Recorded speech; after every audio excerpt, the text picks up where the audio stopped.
E aí galera, estamos de volta e hoje eu vou ensinar vocês como fazer um vídeo pelo seu PC, como é computador, né? Então, você tem que baixar esse aplicativo aqui, a Tubicaster.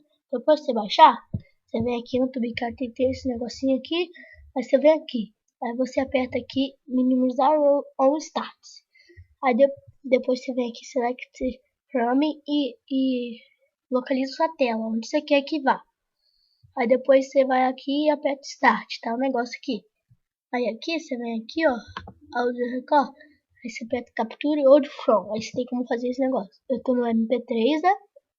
Aqui esse negocinho é tudo. Aí aqui Start. Aqui, galera. Então, galera, esse foi um vídeo muito rápido.